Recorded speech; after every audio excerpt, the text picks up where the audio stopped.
Okay. Christians, arm yourselves.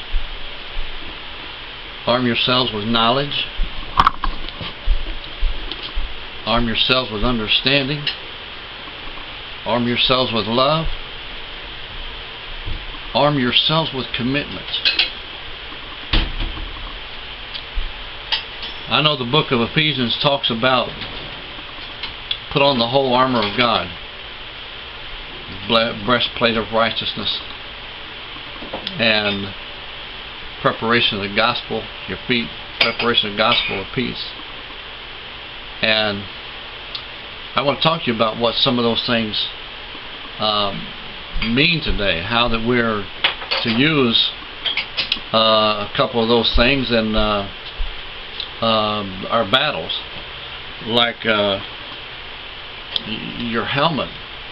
And it talks about put on your helmet. Excuse me. And this is what it's talking about. It's talking about the mind. Okay? Apostle Paul even said in the book of Romans, he says, train your mind. And one of those things that it's talking about is, you'll find in the first chapter of the book of Proverbs, this is what it says. Proverb of Solomon, son of King David of Israel. It says, to know wisdom and instruction, to perceive the words of understanding, to receive the instruction of wisdom, justice, and judgment, and equality. Equity or equality. To give stability to the simple, the young man knowledge and discern. A wise man will hear and will increase. Learning and a man of understanding shall attain unto the counsel. Amen. So, to understand a proverb and the interpretation, the word of the wise and their unknown saying or dark saying. Okay. He's talking about seek after wisdom here. One place he says seek after it with all of your heart here in the book of Proverbs. Seek after wisdom with everything that's in you. I'm not comfortable with this camera. Because this is what you do with that knowledge, okay? Now, a lot of times people will tell you seek after wisdom, but they won't tell you what kind of wisdom to seek after, what you're supposed to do with it, why you're seeking after this wisdom. And I want to say, challenge yourself in what you know.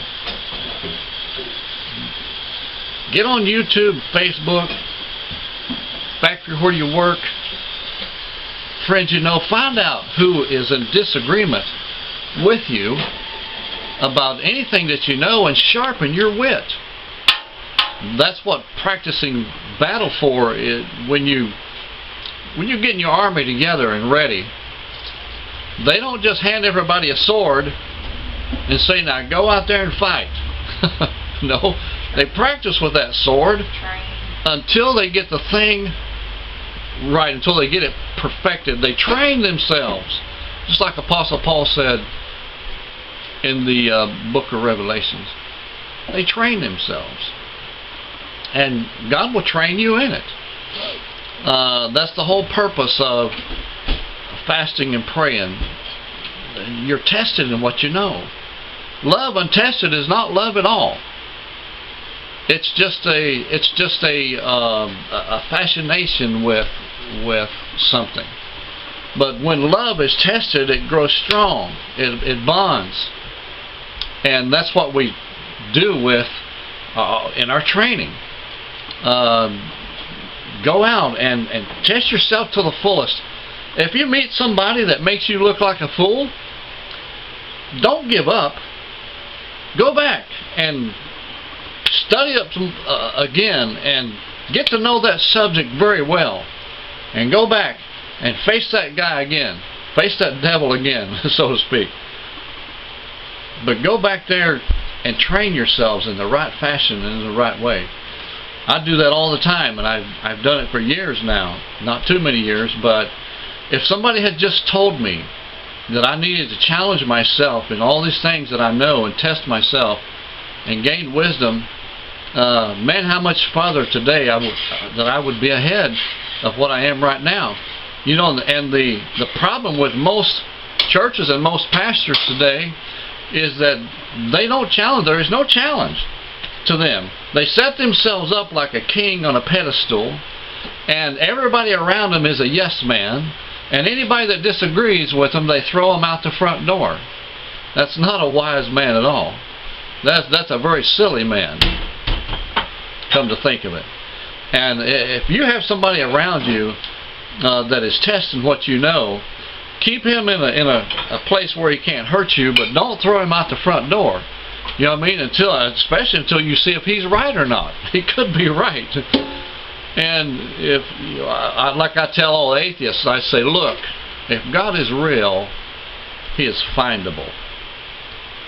He's able to be found if He is real. You're just not looking for Him. You're looking for evidence against Him, and you're never going to find what you're not looking for. See, and I came up with that little proverb by testing what I know.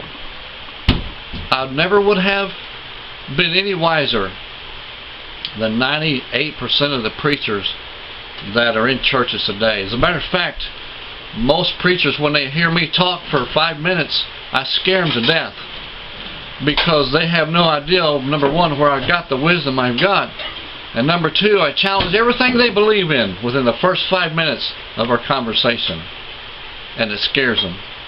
And that's why I'm not allowed to preach in a lot of churches. But some churches, they still let me in anyway, and the Lord's going to begin to open up some churches for us here in the near future, and God's going to expand. When you show God that you're serious, God will show you that He's serious just as well as you are. Amen. Alrighty. Get wisdom and understanding. It is more precious than silver and than fine gold. Amen. God bless you. Thank you for joining me. We'll see you again next time. Another word right here, Crossing the Middle Ministry.